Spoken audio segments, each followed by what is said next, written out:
Welcome to the Stoa. The Stoa is a digital campfire where we cohere and dialogue about what matters most at the knife's edge of what's happening now.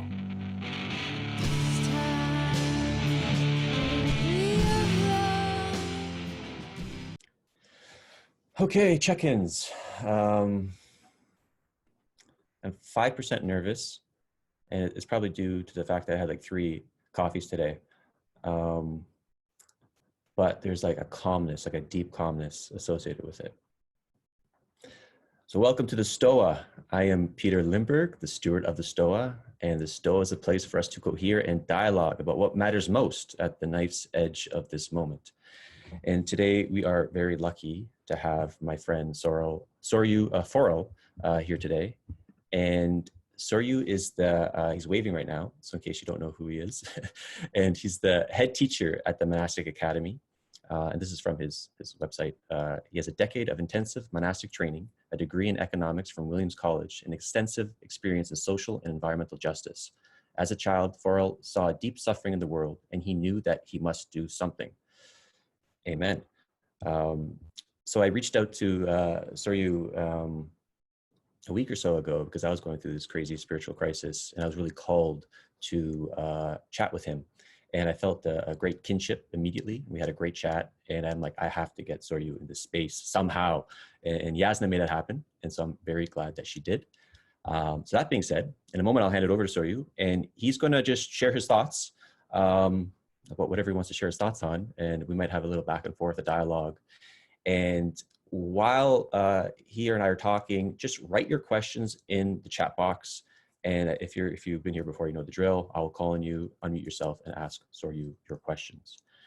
So that being said, Soryu, feel free to unmute yourself, and I'll hand it over to you. There we are. Now, can you give me a thumbs up if you can hear me? Okay. Oh, wow. Good. So this is interesting. I haven't been using technology as much as I think most people have. I live in a monastic community, and we connect very with great physical proximity, let's say, intimately in terms of our lifestyle. And so I haven't at this time moved very much onto the internet. I think I'm on the internet less than I was a few months ago.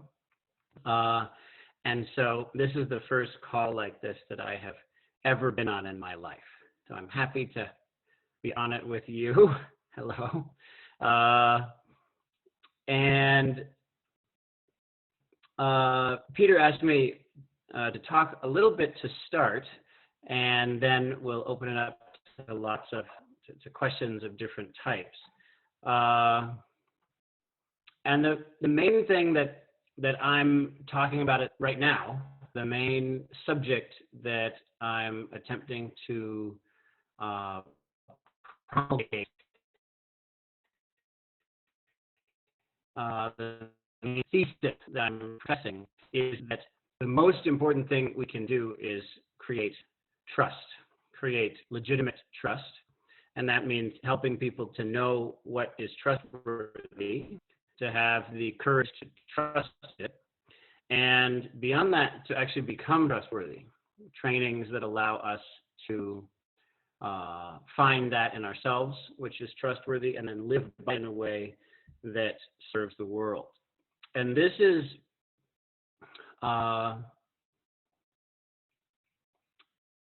perhaps so obvious that it's difficult to notice it. But I'd say that trust, legitimate trust, is the most precious resource in a society. And many of you may know that in the Analects of Confucius, it's recorded that he was asked, what are the absolutely essential resources? What are the things that are absolutely needed for a society to function in peace? And he said, the essentials come down to three things. The military, military or a police force is needed. Food, people have to be able to eat, and trust. And so at that point, his disciples said, well, what would happen if you had to let go of just one of those? If you couldn't have all three of them and you had to let go of just one, which would it be? And he said, well, of course, that would be very difficult, but under those circumstances, one would have to dispense with the military, with the police force, the forces that maintain order. And so then another courageous disciple asked, well, okay, so now we have trust and food. What if you had to lose one of those? Which one would you drop if you couldn't have both of those? And he said, well, of course, it's very difficult, but under those circumstances, you'd have to dispense with food and only have trust. There's nothing more important than trust. And even if your society was starving to death and was then killed by invading forces, that would be better than having society without trust. And when I look at the world right now, I see many crises, and one of them we sometimes refer to as a meaning crisis, which might be considered to be the most basic crisis. So we have the climate crisis, we have the nuclear crisis, which continues even though sometimes we forget about it. We have the technology crisis that is with advances in artificial intelligence and other new technologies. And we have to look at those very carefully. But another crisis that many people would say is even more basic than those is a meaning crisis. A lot of us have trouble knowing what to consider meaningful, how to find meaning in our lives. And this is actually very severe. When I work with people here at the Monastic Academy, a lot of people come here to live for days or weeks or months or years. And in working with them, this meaning crisis is debilitating. There is an awareness that there are problems, but it's quite difficult for people nowadays to know how to understand these problems, how to understand the potential solutions. And so the main thing, the main subject that I teach, the main subject that we study is what in Buddhism is called right view. How do we experience meaning? Partially that is what do we consider meaningful, but a lot of it is how do we experience meaning? How is significance experienced? How does that happen? And in diving into that, diving into this meaning crisis, I found that one of the even more fundamental crises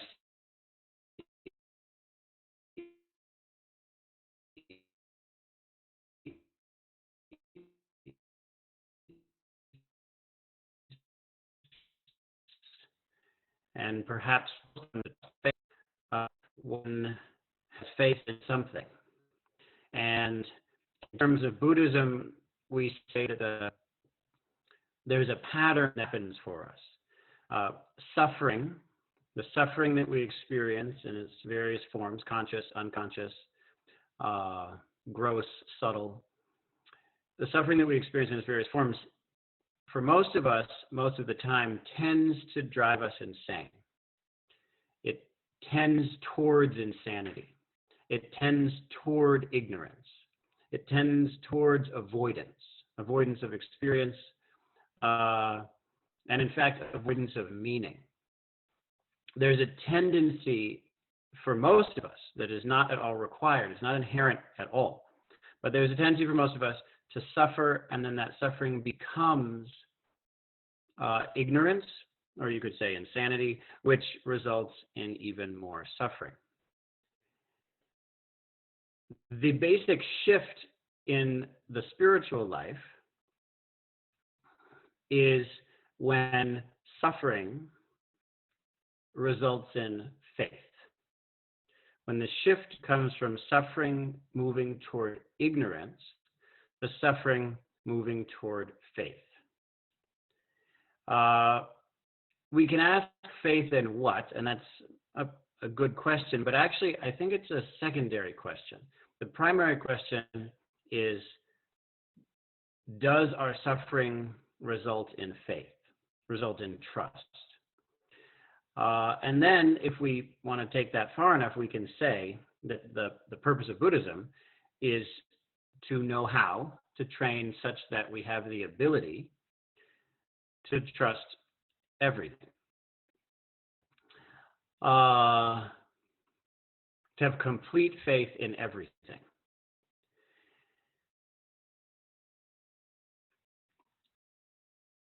This, of course, is a spiritual journey, and in the sentences that I've been laying out one by one, we have moved from what we might say is relatively mundane. We're talking about the military and food and such, to the transcendent, in which there wouldn't be any military or food at all. A transcendence of the world, of the world in which there is eating and surviving and killing and conflict. But it's very important to see that, first of all, when people take it this far, they become extremely valuable resources in the world.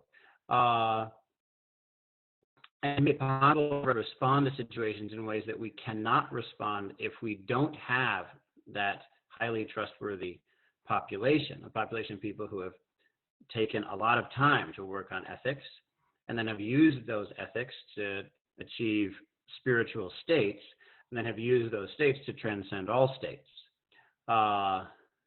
to become completely free, and then to return to the world of virtue, the world of ethics, the world of service, the world of compassion, and be of benefit. People who have gone through that process are of enormous benefit to the world and have a kind of power that one can't have without that training. And so I emphasize the supreme importance of that training. But even more exciting for most of us than that is that one doesn't have to take it that far. One can do a little bit of training. And so if a lot of people do a little training, that vastly increases the trustworthiness of a society. If a few people do a lot of training, that also vastly increases the trustworthiness of a society. And when you have both happening together, then you have the opportunity for a society to respond in ways that it just can't. It just cannot if people haven't moved through that process. And so, we look at the world as it is now. We have a number of options before us, and two that have been fighting it out for quite a while now, about 100 years now, is the possibility of cultivation of the population, and the other is the possibility of, say, fascism. And it would just say control over the population. And in our responses to the various crises that we see now, a lot of what we see is this command and control direction of problem solving. And what's difficult about it is that even the population is choosing it. The population is, in fact, demanding control over over us, and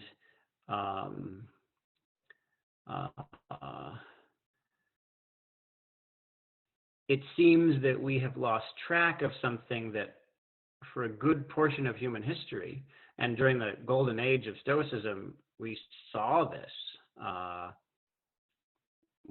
In fact, one of the best examples in human history of a situation in which there was a system that allowed people to be more trustworthy, that allowed people to, as you might say, live in harmony with nature, which would allow us to actually re-understand it, to not being untrustworthy. That's actually enough. We saw that. We saw slaves famously, and emperors famously use Stoicism. And the good news is that it was actually quite effective. The bad news is that Stoicism, if you don't mind my saying, it did a lot of things really well, and did some things so well that it ended up being a problem. One of the things in my understanding of the tradition historically is Stoicism was so good at being accurate that it forgot the importance of being inaccurate. So what does that mean? That means that Stoicism allowed people to cultivate themselves without a compelling narrative, which is brilliant, because the human mind seems to function in terms of narrative, but narrative is somewhat delusional. Narratives have beginnings and middles and ends, and if you look at the world, you don't find these things. This is just one example of the imaginary aspect, the made-up aspect, and even the delusional aspect of narrative. And Stoicism just wasn't all that good at narrative. And so what happened next? Well, you had this amazing tradition that was incredibly effective. And if you in the first century, what we call the first century of what we call the Common Era, if you looked around, you'd see these various philosophical systems, the schools, and Stoicism was really doing great and increasing in its power and breadth and depth. And you see an emperor take it up and live brilliantly, and on and on. You see these incredible changes, amazing teachings. And then you see this little group of slaves who are getting eaten by lions because nothing they say makes any sense, and they're a threat to the kingdom. And you ask, is it at all possible that this little group of people is going to take over this huge empire? Obviously, it's impossible. Well, it happened, and it happened quickly. It happened in a matter of generations. And if you ask me what happened, well, the thing that happened was they told a better story. The Christians told a very good story. It was a brilliant story. They took aspects of stories from the Jewish tradition, of course, very importantly, aspects of the Greco-Roman tradition, like a hero. Jesus is a hero, half God and half human. A god and a human had a baby, and so it had special powers like Hercules and such. And so there was this feast, and then he died for your sins. It's this amazing, brilliant story taken from the various traditions of the time, a better story than anyone else told. And that was it. That was the end. Stoicism forgotten for a very long time. Christianity took over the Western world. And I say all this because one of the highest goals that we have in a meaning crisis at a time like this, when if you look around, what I see is a very consistent tendency for various groups to just criticize, to just demonstrate the untrustworthy nature of the other groups. So in this country, Democrats, Republicans, in general, conservatives, liberals, various people looking at the environment in different ways, various people looking at human development in different ways. There's a strong tendency to demonstrate why the other side is untrustworthy, is wrong, or evil. But it's very hard for us right now to come up with a story, with a narrative, with an explanation, with meaning that is both accurate and effective at bringing people together. This is extremely hard, and so it's actually one of the main, you might even say the main, goal that we have here. We want to create people who have done the personal work so that they can work together as a community to tell a better story. Because right now there is a meaning vacuum and there is a trust vacuum. And if there were ever a time when we needed trustworthy leadership and a place to put faith in so that we could find meaning in collective action, it is now on this planet. I've been terrified of the existential threats facing the planet since I was a kid. And by the time I was 8, I understood these issues, global warming and terminal nuclear war. And an 8-year-old can understand these things. It's not complicated. And yet we cannot bring ourselves to function as a group effectively in the way that we have around this other thing. So, this virus, where the world has come together and been in their response.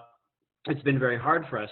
And I am attempting to bring people together so that we can tell a story that people can respond to, that is, because they are made up, stories are made up, but that will guide us to that which is not made up, so that we can live in harmony with it. You might call it nature, or you could call it any number of other things, the Dharma or something. But that we can find that and then learn how to tell a story that brings people into harmony with that on a vast scale. That's what we're working on. And as far as I can tell, there's nothing more effective at solving the problems of the world than that. And so we throw our lives into it. So that was about 25 minutes, yes? Yeah, that's perfect timing. And so do you think, Peter, that there's anything you might say that would clarify some of that? Or Yeah, I got some stuff for you. While me and Soryu have a little verbal dance, just write your questions in the chat box and we'll call on you. And when you were talking about Stoicism, I was sort of playfully trash talking you in the chat. Yeah, please. And one of them I wrote, yes. So I'll read you one. I said, I love this guy. Comes to the Stoa and takes shots at the Stoics. So I have a few questions. Yeah, really. One of them is, do you think I don't know if I was really taking shots. No, I know. Stoicism did almost, you could say, too good of a job. Buddhism was the same way. Both, I think, were so accurate that it became very hard to be delusional. Right. But actually, that's the point I'm making, is that there's a certain compassion in being delusional if you have the ability to not be delusional. So the question that's coming online for me is: do you think it could ever be wise to tell a bad story? Could it ever be wise to tell a bad story? I think so. Yes, sadly, but yes. And I guess the follow-up question is that: do you think a bad story could set up a good story? Yeah, exactly. What do you think? Yes, same. Yeah. Yeah, I think so. I think you want to tell a story. The goal is to tell a story at the edge, the very edge. So as good of a story as possible, we'll say. Mm-hmm. Or good enough. Right, a good enough story. Right. Yeah, they talk about good enough parents, right? It's sort of like that. You want to tell a good enough story. And I think you have to give yourself that leeway, or else you're not going to allow yourself to make mistakes. And that's a very dangerous place to put oneself in. Mm-hmm. So that's the end of my questions. I could ask you more, of course, but there's a lot smarter people in the room right now that could ask better questions. So I'm going to tag in Benita Roy. I think you have a really? question, Benita? Wow. Hi. Where are you? I don't see you anywhere. Maybe she didn't have a question. She's hiding right now. Oh, there you go. Hi. Hi, do you see me? Yes. Hi. Wow. Big Thanks hugs. for your email. Big hugs. Yeah, big hug. So I have a couple questions, but the first one, when you were talking, is like, I teach a lot of people, and quite often, like what comes up is that once we get down to the brass tacks of things, my cohort will say or divulge or reveal that they're not actually proud to be humans. Yeah, really. Because we're destroying everything. Yeah. And that seems to be a partial truth to me, although when you get into the depths of it, it seems to be the whole truth. So how do you speak to that? Like, it would depend on the person. No, just a sense of like how can you trust that that humans are like, what are people for? Like, how can you trust that people have an intimate participation with reality, in the face of all this evidence that's not true? So where does that trust come from, and how does that express itself? I know, big question, but that's what came up for me. It's a big question, but you know me well enough to ask it. Okay, so I guess I'll just answer it. How about that? Good, because I don't know. Well, I mean, I can answer from my life. So as I think as a child, I asked this question and concluded that people are just not trustworthy. And so there's only one ethical, loving, compassionate thing to do with one's life. Are you familiar with this? Oh, we haven't talked about this?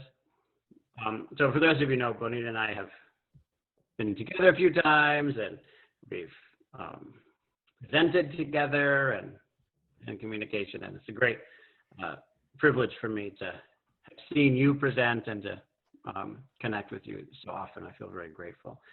But I guess we haven't talked about this. So as a kid, I thought about this and concluded that the only rational and compassionate act that I could take was to kill all the humans.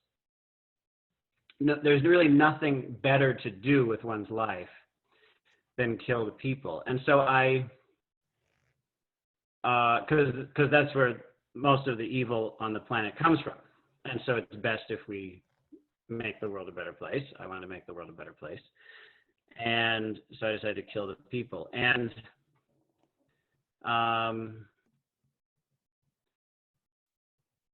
I worked on that for a number of years, actually. And pandemics, disease is actually a pretty good option. I had the sense, I was 12, 13, 14, I had the sense that that probably as technology improved, there might be ways of developing such a sickness. It's very difficult, actually, to develop any sickness that wipes out an entire species. The instances of this in all of life history are actually extremely rare. But I thought perhaps we could, and so I researched that extensively. along with other methods as well. And and yet, the question that you asked kept finding me. It kept, I couldn't quite, I wasn't absolutely certain that killing everyone was the right thing to do. It seemed very likely, but it wasn't certain. And so partially because of that and partially because of big technical barriers to actually pulling this off, because I had to do it alone. That was actually the main issue. I didn't trust humans enough to work with them, and so it was a lonely journey, and it became difficult to do enough on my own. I didn't know how to make an organization for this. It was very, very difficult. I didn't know how to pull it off. So I decided I need to find someone with whom I could actually speak about this ultimately important topic. And I had tried to talk with a number of people, and they just weren't mature enough to do it. I talked to them, and I could see in their eyes that they were afraid of dying, or they're afraid of me killing their children, or something like that. And to be honest, I was not sympathetic. I found that to be quite immature of them, but I did see that they were considering, calling the authorities. So I couldn't talk to people about it. So I needed to talk to someone. It was a lonely teenage period for me. So when I was 19, or 18 actually, I told my parents, I gotta leave. I need to do something else. And so I left school and I went to Japan. I had traveled quite a bit and eventually was in Japan, and I met someone with whom I could discuss this topic.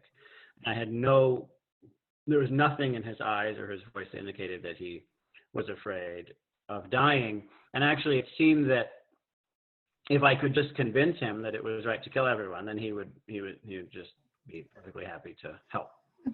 So he just wanted to talk it through, and I wanted to talk it through, and so finally I had someone to connect with. And ultimately, and so that was the Zen master at a Zen monastery, in a Buddhist monastery in Japan. And after a few conversations, he said something just perfect. He said, when you were young, you realized that if you can't liberate people, then you must kill them. And that is exactly right. That's exactly what I realized. And I concluded, but then I concluded something. I concluded, you can't liberate people. And so if that is true, if you can't liberate people, then yes, the right thing is to kill the human beings. But if you can, that changes everything. And especially if you see how that's done, and you see that actually it isn't really a question of whether we can be in harmony. It's a question of how long can we be out of harmony. It's very difficult for us actually to turn away from our own nature. And then ultimately impossible. So it's because of that. It's because of our ability, to the extent that we can directly see and directly engage with what you might call our true nature, then to that extent, we can and must have this trust. And then the challenge is only, how do you bring that out? And the great benefit of this to me was in finally understanding what I really meant when I said we have to kill everyone. Because we have to kill the identity part of everyone. We have to kill the everyone that everyone thinks they are. And what does that basically mean? Well, one of the things it basically means is killing, destroying, eliminating, ending starving, taking no ground to stand on, for the aspect of us that honestly believes that we are human, that actually really identifies with being a human being. Because for me, I trained and let go of that identity and saw that it was artificial and morose, melancholy, sad, and not true. And so that sense of self, that does have to go. And that isn't only human beings who have that. We human beings are in a special case in a certain way, because we have found a way to empower that sense of self with very few limitations. And in the training that we do here, one of the most significant things is in showing people that the non-empowerment of our sense of self is our own empowerment. That's very difficult to see. It's the empowerment of our self. So, to do what I think I should do, to do what I feel I should do. This is not freedom. This is slavery. This is not power. This is giving away our power. And then things like humanism, and then you have individualism, and then you have capitalism, and then you have consumerism. These various levels of views are based on, but also reify and reinforce and re-empower the delusional sense of self. And so here in the training, people have to face this. It is so difficult. It feels so threatening to let go of those ways of looking at things and of those addictions to things like thinking and feeling. And it's so difficult to have faith that there could be anything beyond that. And in particular, I think, which brings us to your question and then to my exploration as a child, the question of, well, what is our true nature? Are we really just so far away that we can't, there's nothing that can be done about it? And so it's very difficult to have faith, to trust that if we let go of our minds and our bodies, of our thoughts and our feelings, of our identities, of our sense of self, that there could be any kind of intelligence beyond that. And so the answer is, on the one hand, help a person to see that the sense of self, and in particular the sense of being human, is delusional, and beyond that, to see that any attachment to mind and body, to the kind of intelligence you get from your mind, your thoughts, your conceptions, your views, or your body, which is to say the five senses, and then you can any sort of Vedana, as we say in Buddhism, the sense of the feelings in your body, all of that is a useful tool, but not something to be identified with. It is not you. To break free of that then confirms that those things aren't our self, aren't me or mine, and with that, everything shifts. We start to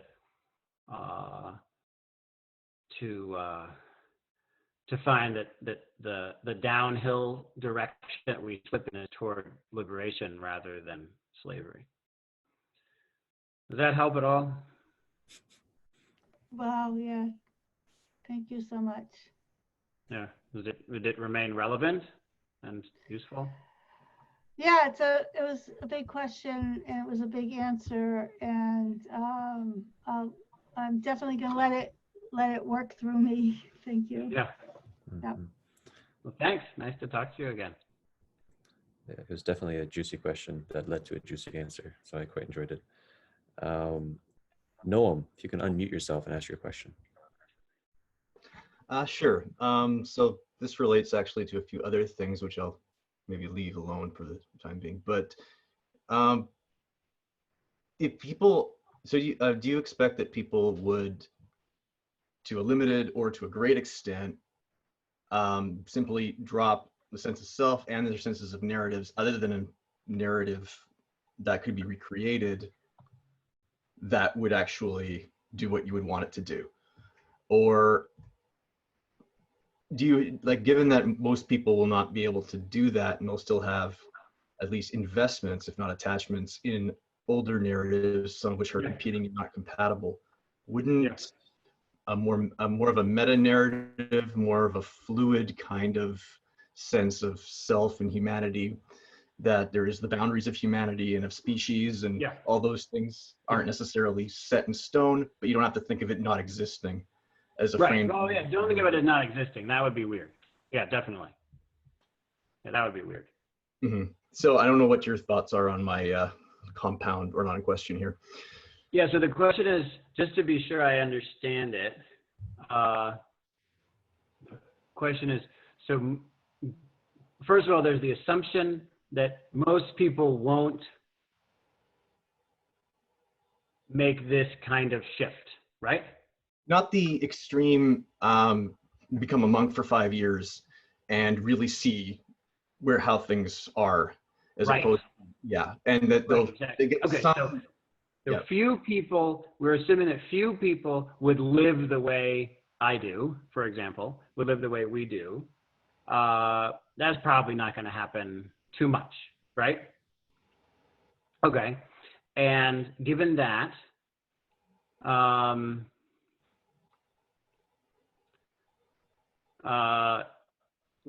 what kind of narrative would be most helpful in the world? And perhaps a more fluid one than, say, Jesus saved you by being crucified, right? More fluid than that, but also more fluid than oneness and lack and no self. And I don't understand no self. I'll say that right. Yeah, really. That's no self is rough. Yeah, no self doesn't mean that there isn't a self. Right. It also does, but it is very clear that all things are without self. Everything is without self. But it isn't a claim. It isn't a view on self. It's very difficult to approach non-self. Right. And I think people have gotten very excited about non-self.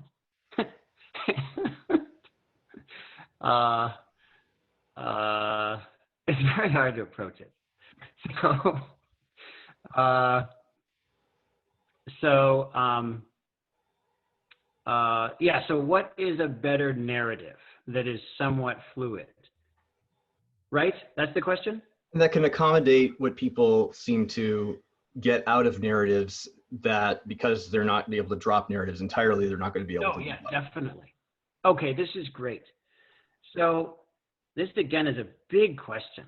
And I'd like to give a very long answer, but I'll have to make that answer a little bit shorter. And that means that I'll give two answers.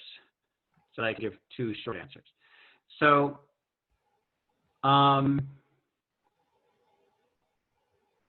so first of all, in my experience, so the first thing I want to do in the first answer is just work with the basic assumption that people aren't going to change how we live. And I'd like to identify that as a narrative. And it's a very powerful narrative. And so, yes, because that narrative is so powerful, it may be true. But that's why it may be true.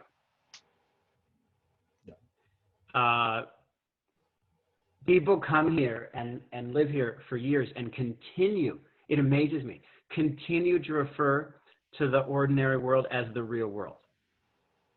It astonishes me. because the world that most people live in is the most artificial and fragile thing in the universe. I mean, the things that you would, the characteristics of that which is, quote, real, are least applicable to this thing we call modern civilization. It's extremely complicated, it's fragile, it's produced, it's fabricated, it's imaginary, it's based on layers of imagination, and everyone involved in it has to believe in all of that together just to keep it running, and beyond that, it's not going to work. So to call it the real world is amazing, and yet people keep doing it. And it's hard to break free of the sense that, well, really you have to live that way. But that is partially because, yes, because we have an addiction to sensual pleasure, to existence, and to the desire to survive, and also to the desire to be destroyed. We have those addictions, but nonetheless, if you go back in history just a little, just 100 years, there were many more options in the world than neoliberalism. Just 100 years, and that's brief. You can go back less than that if you want, but there were real functioning alternatives. If you go back 10,000 years, then there was an enormous, an astonishing variety of culture, of various forms of economy around the world. And I think that in modern times, we've just forgotten that there are options. And this one has made us believe that it's real. But actually, there are other options. And this here is one of them. And it's, well, I guess I shouldn't say that. I think, I'll be diplomatic about this, I think it's better. But I mean, if people live, if people are happier, consider the problems in the world. We have huge problems, and this way of life solves them. People aren't lonely or depressed or anxious, and beyond that, we're not if everyone could live at this level, we wouldn't have the problems of war and such. So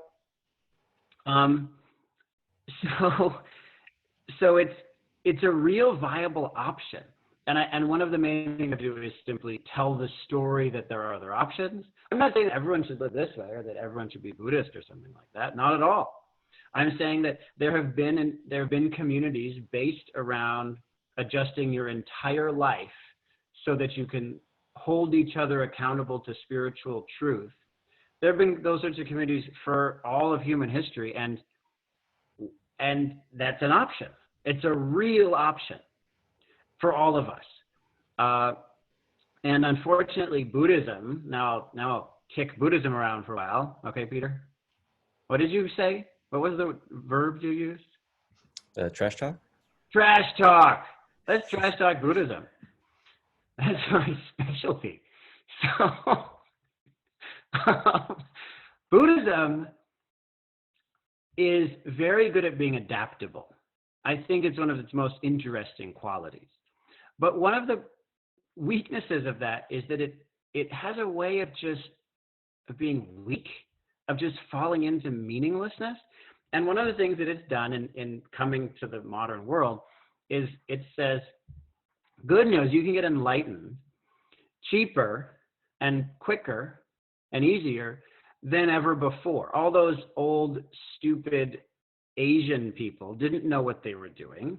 They were, stuck in their ways, and they weren't even white.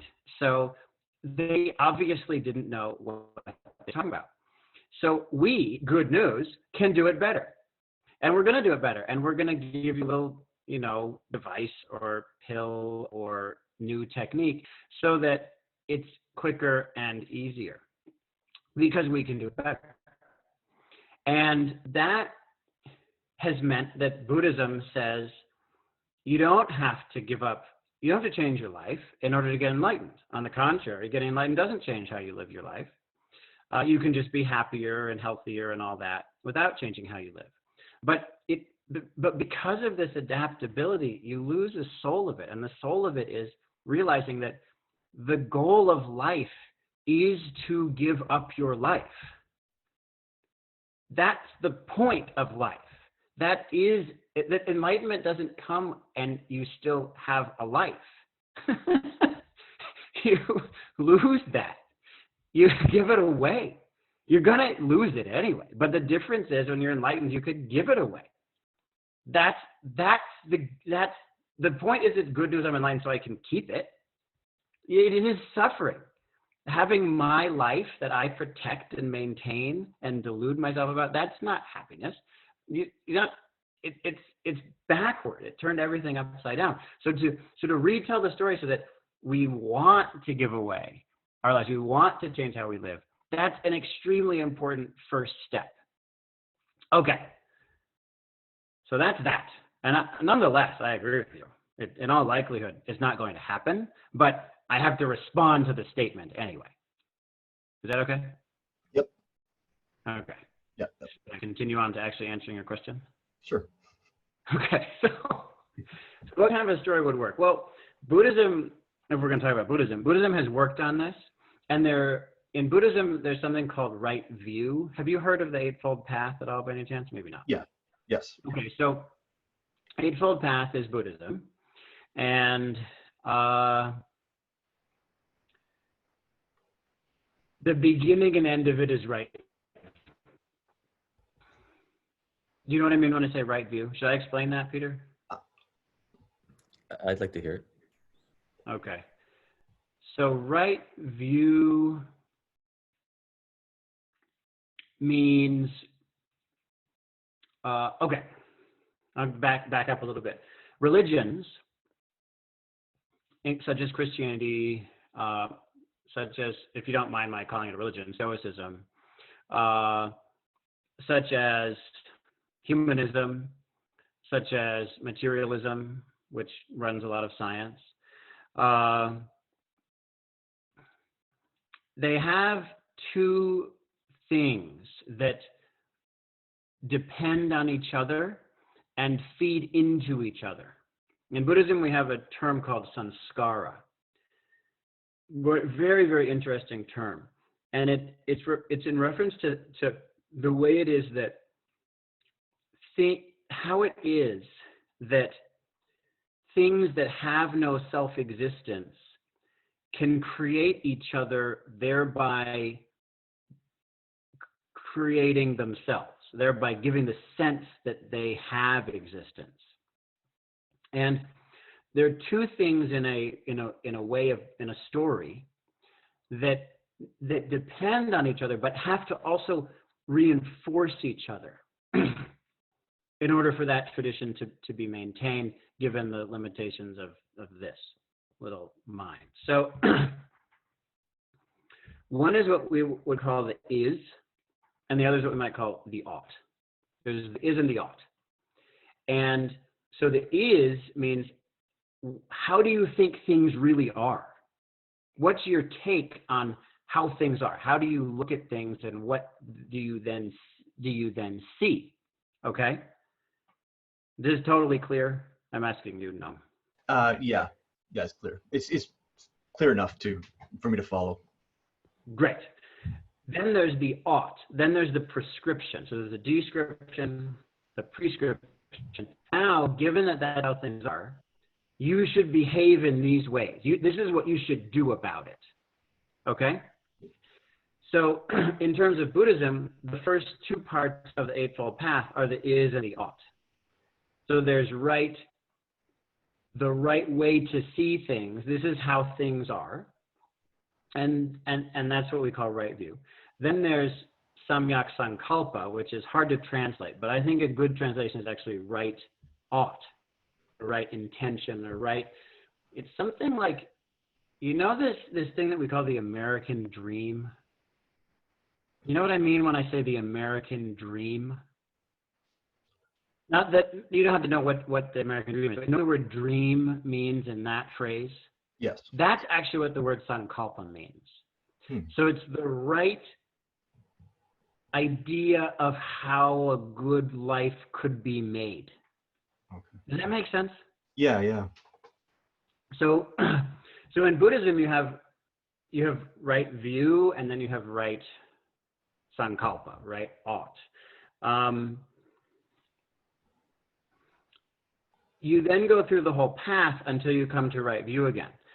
The right view that you start with is that there are consequences to your actions. What you do matters. It makes a difference. You can't stop it from making a difference. If you do something with the intention of making a difference, it will make a difference. If you do something with the intention of not making a difference, it will make a difference. It will make perhaps a different difference, but it will still have an impact. So what you do matters. Beyond that, you can't escape it. You may die soon, but you still have to face the consequences of your actions. And so rebirth is part of it. Beyond that, you can understand how this works. You can deeply understand how this works. So enlightenment is a part of it. Beyond that, you can teach others how it works. And so the way is part of it. The path is part of it. So all of these together make up what we call mundane right view. And a lot of world traditions hold mundane right view. Okay. It's extremely important. What you do matters. And again, as I was saying before, when we look at this meaning crisis, and I'm working with 24 people living here right now, working on myself obviously as well. One of the most significant obstacles for us is a deep sense that what you do doesn't actually make any difference. There's a deep sense. If I haven't changed billions of lives, then I might as well not have lived at all. But then you have people who have changed billions of lives, and they feel like, well, but did I even do the right thing? I don't know. So maybe I shouldn't have lived either. I know someone who's changed billions of lives, and he stopped doing that thing because he felt like he wasn't making a difference. He changed his whole career. So it's very hard for us to accept this quote, this meaning that everything you do has an impact and you can't escape it. Everything you do that is done in a selfish, hateful, ignorant way will cause suffering, and you will experience that suffering. Everything you do that's done from a compassionate place, a loving place, a wise place will cause happiness, bliss, resolution of suffering, and you will experience that happiness, that bliss, that resolution of suffering. You can't avoid it. This is how it is. This is the appropriate way, and it's also accurate, for a person who has not let go of self to see the world. You then go through the whole path to get to the point of letting go of self and directly experience non-self. And with the direct experience of non-self, then it isn't so much that mundane right view isn't true, it's just not applicable. It isn't relevant because you have a completely different motivation for taking action in the world, which you could say is no intention at all, or you could say is purely compassionate. But in any case, it's unimaginable. And so for those people, I think that's the group of people who you're referring to as the very few people who might do it. Everyone else, then to me, the best way to look at it is that our actions make a difference, and they make a difference to us, and it's inescapable. And everything you do, everything, every thought you have, every word you say, every action you take, every breath has an impact and must be accepted as the miraculous, must be accepted as holding this miraculous power, so that we begin to feel more and more empowered as each day passes. Does that help or not? Was it at all relevant to what you're asking? It is, and in a way that I didn't expect, and thank you. Yeah. I don't know if that's a meta narrative or not. Right. It seems like the way I see it is it's a it's a condition for a meta narrative that would work and would have the, I guess, accountability, responsibility sort of function Yeah. that you would need for it. Yeah, and also this law of cause and effect. Mhm. It's just a law that you can't avoid. And then what would a meta narrative be you might base on that? So a meta narrative could be, I mean, the meta narrative could be like narrative of like not immediate, like the history of humanity and the earth. It could, there's many ways you could go with it, but what ties it together, if different people have different narratives, what could tie it together would be something like this cause and effect would be part of what ties it together. That could see some. Interesting. Wow, so you're saying that it could be, you could look at it from a scientific perspective with geological time. You could look at it from an economic perspective. You could look at it from a personal perspective. Is that what you're saying? Yeah, you could look at it from a personal perspective and just interactions between different groups of people, like for people who continue to hold identities of groups or of humanity or whatever, how that all relates to each other, how to live together. Yeah, right. Yeah, really interesting. Yeah. I feel like I've been very, very lucky to live in places with very different narratives in my life. I trained at a Zen monastery in Japan and at a Ambedkar monastery in India, at another Buddhist monastery in China. I also lived on Native American reservations here on this continent. And along with, you know, growing up in this culture, I went to public school and learned about that stuff. So I feel very fortunate, and grew up in a Christian tradition. So I feel really fortunate to have experienced all that, and so it makes your question very significant for me, because then one of the things that I needed to work on was becoming capable of entering each of those narratives fully to the point that it benefited me.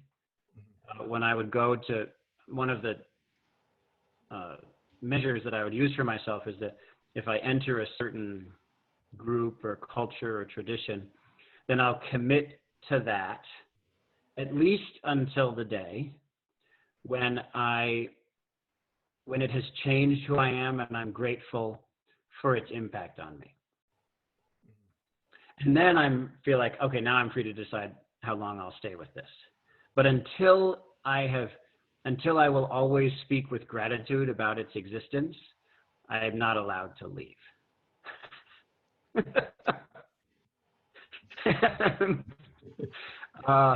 And what that means is that you have to be able to really go for it. Because you can't stay outside and have it change who you are, have it change your life. You have to surrender. And so then so I think a meta narrative is kind of like, well, what is that all about? What's the story about the surrender to all these narratives? And so, yeah, a very important part of that is that what we do matters, that there are consequences. But I think also it's a faith that, of the same as the first question, a faith that there is a truth and a beauty here that is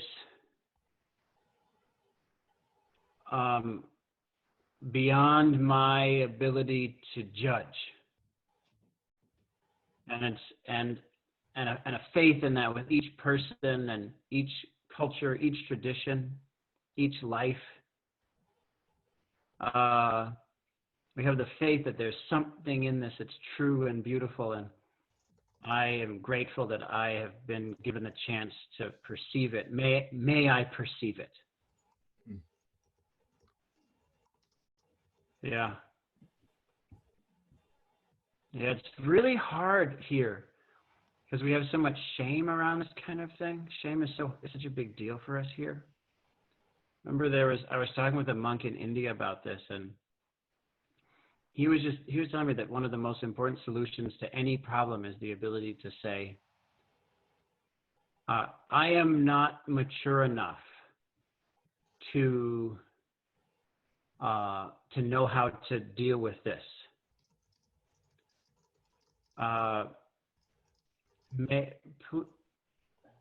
Any difficulty I have will help me at least to be humble so that I can see that I'm not mature enough. And he said, once you are humble enough and have accepted that enough, then it'll come very naturally to you. And I've tried to tell people that. It's very hard, though. A lot of us, we have such shame that it doesn't turn into humility, it turns into shame. So I think that this sense of, it's very important that we also apply that to ourselves, that we ourselves, in fact, that I myself am just one of these people, one of these traditions, one of these views that I should approach with a sense of humility and hope that I'll find the astonishing, miraculous beauty in this samskara that is myself, that is this mind and this body and this life. Soryu, I just want to flag that we are 10 minutes over the scheduled time. Oh, sorry. I'm not in any rush. I'd love for you to stay later if you have time. I just want to be respectful of your time right now, just to check in. Oh, yeah, sure. I don't know why. I was assuming that it would end at 8:30. And right now, for me, it's 8:10. That's a great assumption, because I'll run with that assumption. And everyone else, if you have to go, feel free to go. But if you still like to stay and riff, feel free to just drop your questions in the chat box. Should I be faster with my answers? I don't think so. I think they're kind of delicious. But I can give much faster answers if that's helpful. It's just that a lot of people asking questions. So we could get through all of them if you want. Yeah, I'm no rush. I'm in no rush. I can teach you something. Okay, let me find a good one. Nicholas, can you unmute yourself? Hi, everyone. Thank you, Peter. Hi, Soryu. Hi. Hi. Mine's a very simple question. If I were to wake up tomorrow and decide to climb Mount Everest without any prior training. Yeah, that'd be a bad idea. Right. So what should I do if I want to join the Monastic Academy? Oh, interesting. If you want to join this place, yes.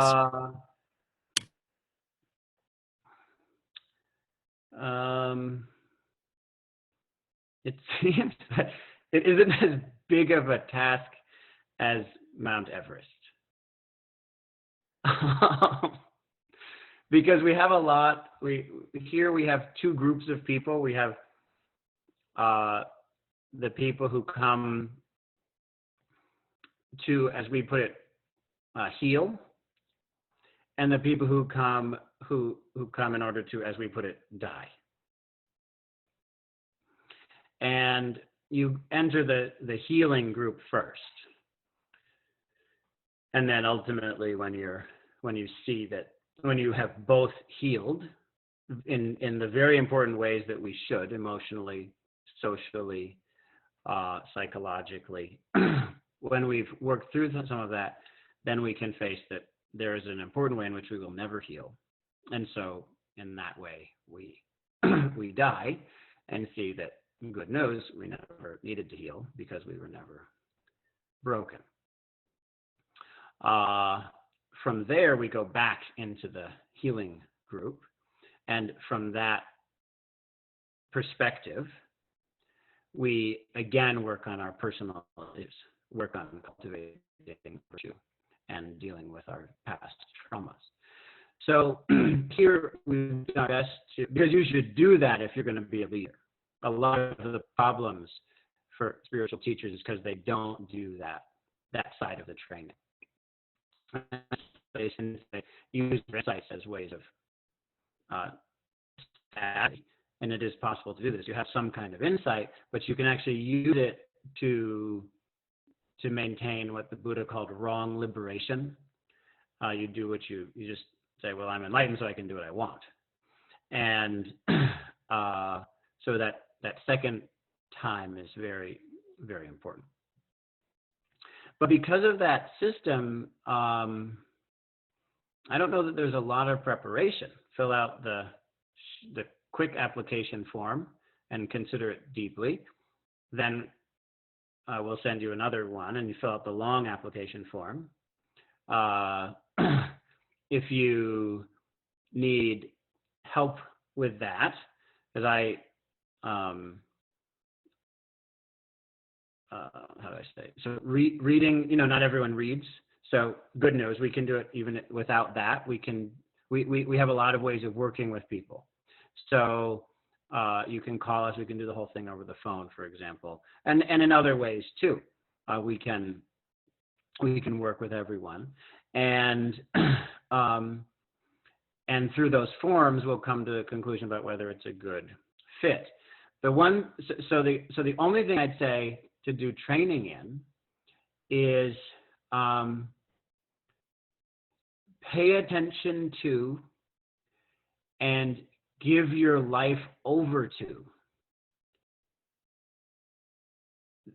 your deepest aspirations, your highest aspirations, your most uncompromising desperation.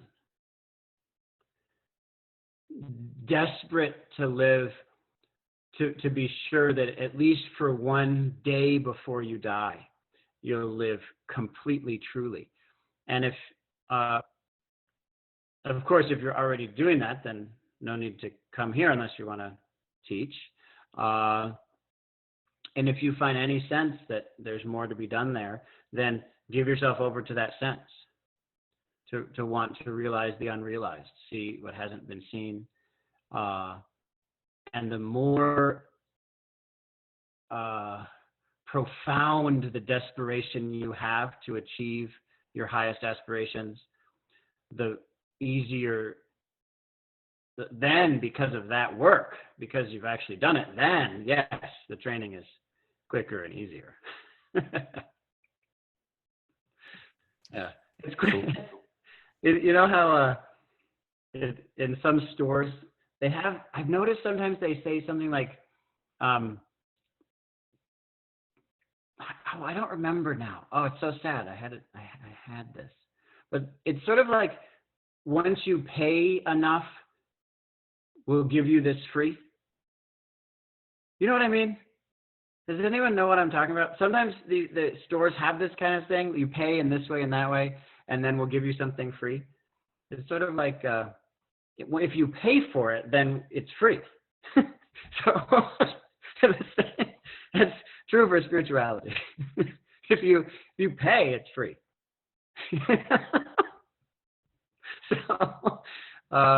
So yeah, you pay with surrendering your life over to your highest aspiration, and you know that that's happening because of a desperation inside of you grows and grows. Does that make sense? Yes. Thank you. Other than that, I think it's just the application forms.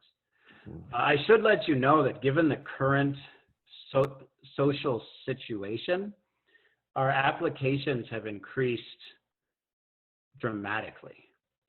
And I don't think we have room for many months. I think that what's happened recently, there have been many negatives about what's been happening, but we're seeing some of the positives as well. Does that make sense? Yeah, and I expected that. Thank you. Oh, you did expect that? Oh, really? Oh, wow. You're smart. Sarah, can you unmute yourself? I didn't expect it, just so you know. So good job.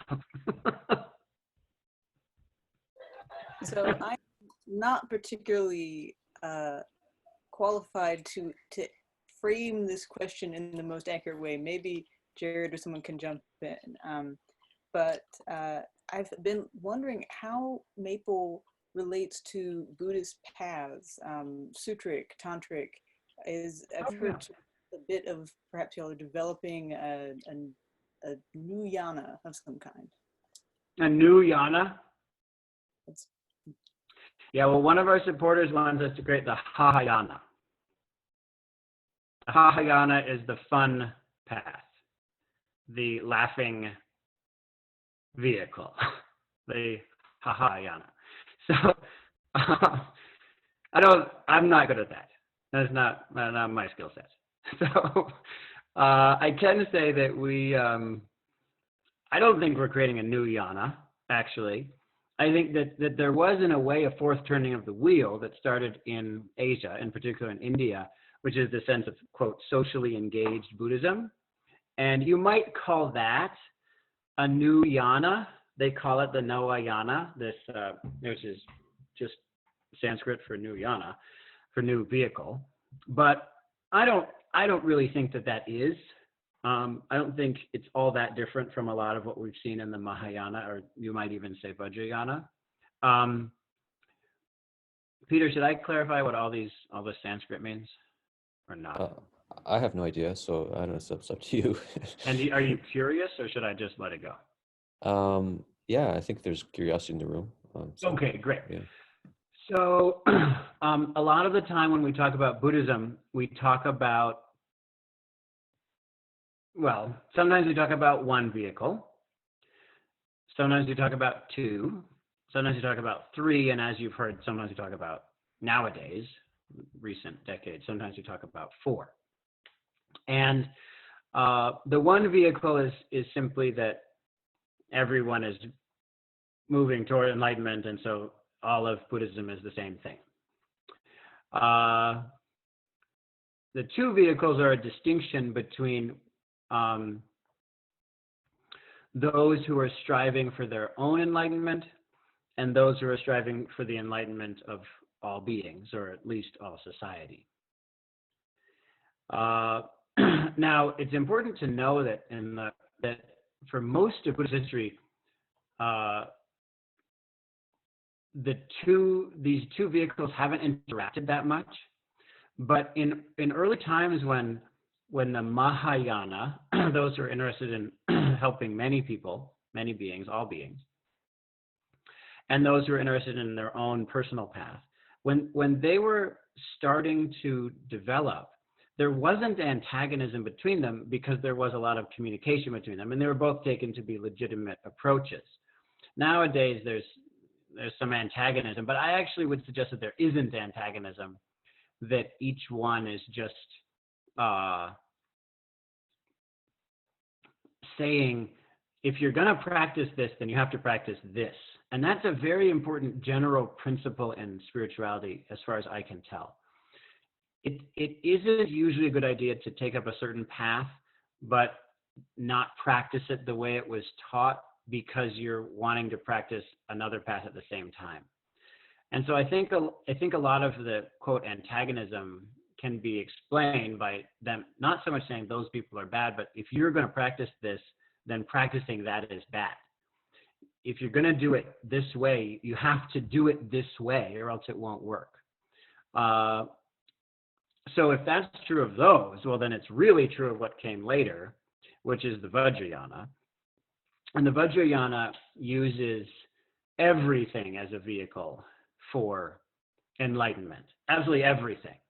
And it is, for that reason, extremely effective and also extremely dangerous, because you're using parts of life that are, in which we're very delusional and selfish.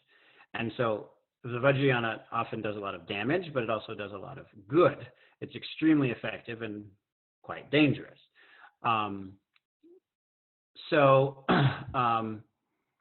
of like a car, you know, if you walk somewhere, you might trip, but that won't kill you. But in a car, if you make a mistake, it might kill you or someone else. So this is a very quick way of talking about the vehicles. What was your name, Sarah? Did you think that was a good? Did I basically discuss what you were referring to? I guess I have I can provide a more useful context for the question, which is. Oh no, I didn't think I was answering your question. Just so you know, I wasn't. I was just giving a background of the question to the group. Okay. You feel free to ask it again, but I didn't think I had just answered it. Oh, okay. I do think the context might help people connect with it, which is having seen some conversations over the past year with Daniel Thorson, David Chapman, and Rinzin on Twitter. I think Vinay Gupta was in one thread also. They were like, people are, doing this deep emotional work and kind of uncertain whether that was coming in, that's kind of sometimes associated more with Tantra in Buddhist traditions, and wondering how that fit in with the more renunciate part of some of the practices at Maple. Yeah. So I think the most important thing to say, as a very brief answer, is that we are extremely eclectic in our approach. And we are trying to be true to what I already said, which is that if you're going to practice something, you should practice it according to its tradition. And also being aware, because we're based primarily on Shinzen Young, a very interesting teacher who was ordained in the Vajrayana tradition, but has ultimately become more or less a Vipassana or sort of a Theravadan style teacher, having trained for a long time in Zen as well, which is part of the Mahayana. So, so he is extremely eclectic in his approach, and he thinks it's very important and useful to give people the chance to practice different approaches. As we say, while you're practicing that approach, you should practice that approach correctly, but you don't have to stay with it forever. And for some people, they stay with something for a long time, other people, not such a long time. And so in that way, yes, we do a lot of emotional processing, but there is the option of a more renunciate approach as well. There's the possibility of striving for one's own liberation and the possibility of striving for all beings. We do our best to offer those various paths to the group here, and sort of discover as we do it, and as we use more modern methods for that, such as, say, circling and other, or emotional processing, how it is that those newer technologies don't fit into, create something new, maybe detract from the more traditional methods. So one of the main things that we struggle with is in discovering how to bring all these various approaches into one community, even though they're not usually brought together into each member of that community. Does that answer your question? I think so. I mean, it does sound like a challenge to have all those under one roof at the same time with multiple paths. Yeah, very, very challenging. Extremely challenging. Yeah. Cool. So we're almost at the 90-minute mark. Shall we end it here, Soryu, or field a few more questions? What your sense? We could end it here. I could answer the questions extremely fast. I don't know. You can always come back next week. Okay, great. And there's going to be more questions then. So maybe with that, do you have any kind of closing thoughts for us here at the Stoa? How shall we finish? Well, first, thank you for doing this or making this happen.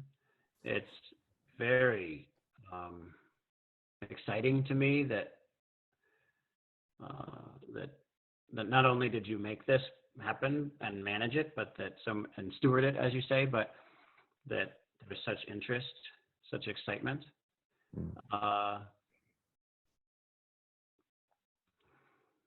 And that I feel such gratitude for that, because I do so deeply believe that each of us, each of you, matters.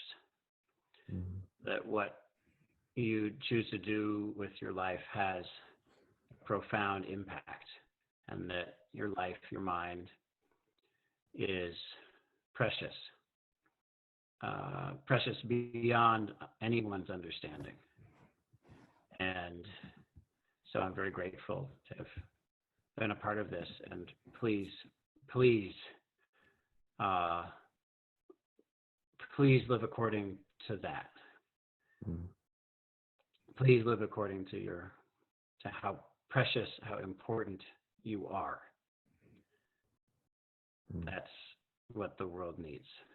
Do not take these small, insidious steps toward inauthenticity.